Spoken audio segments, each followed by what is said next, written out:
In this video, average working Americans are sleeping in their cars and tents because they can't afford an apartment. You guys are working, you're trying, you just can't afford a place to live.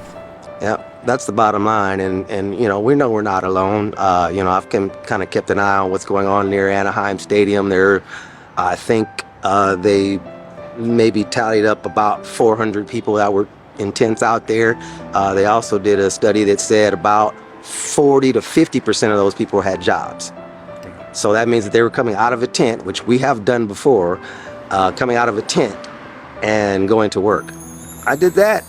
This is not my first time. In fact, I did that 6 years ago. I think I was working at a hotel in downtown and I had a tent in my grandmother's backyard.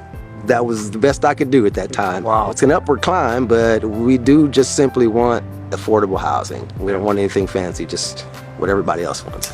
Affordable housing is becoming harder to find. Across the U.S., rising rents and housing shortages are pushing more people into homelessness, and it's a crisis we can't ignore. According to a recent Department of Housing and Urban Development HUD report, more than 770,000 people were without housing for a single night in 2024, up 18% from the year before. This is the highest number ever recorded. HUD attributes this spike to soaring housing costs, with some areas seeing rent increases of over 20%. Natural disasters such as the Maui fires and the influx of migrants into the U.S. are also reasons. In 2 weeks, I will be moving to Alabama and unfortunately don't have money to live anywhere like an apartment, a house, anything like that. So I will actually have to be living out of my car, and I've bought a couple of different supplies to hopefully make living in Alabama for the next 2 years tolerable, survivable, really. At truly the bare minimum is just being able to survive.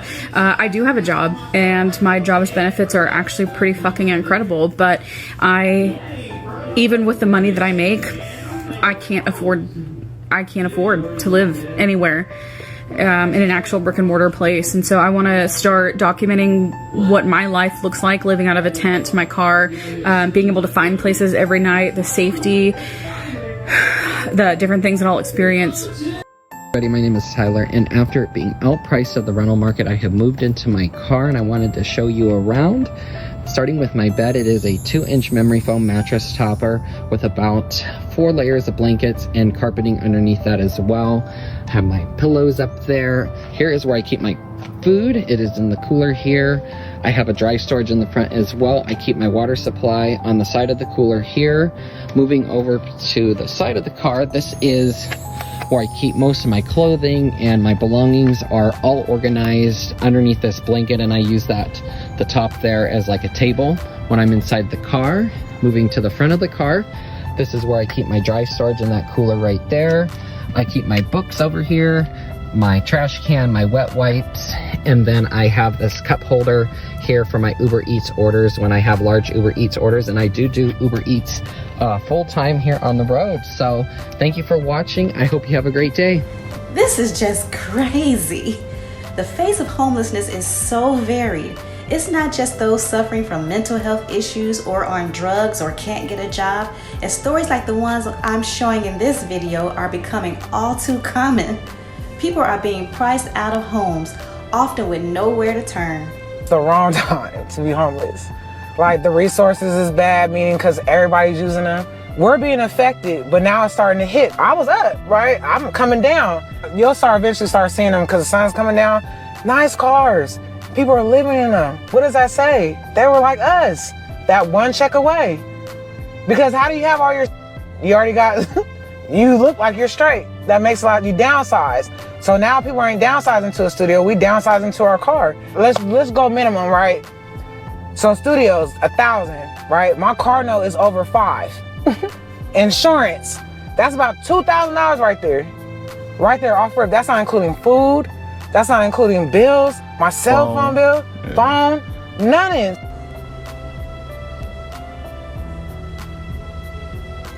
This video shows the human side of this crisis. Real people, real struggles.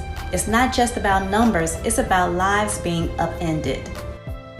I make almost twice the federal minimum wage, and I am still thousands of dollars below the poverty line. I am homeless. I live in my car. I cannot afford to rent an apartment. I can hardly afford to live in my car. Food is expensive. And it's tough times, you know? I work 40 hours a week. I am not in an entry-level position. I am in a skilled position.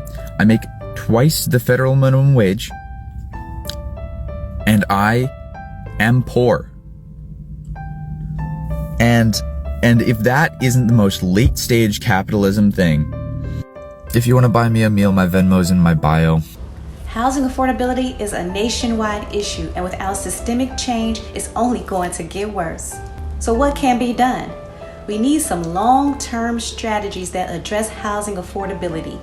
Advocates are calling for expanded affordable housing programs, stronger tenant protections, and increases in funding for homeless services. But these changes will take time. In the meantime, awareness and community action are crucial. Thank you for watching. Don't forget to like, share, and subscribe for more videos on important topics like this. And as always, let's take care of each other.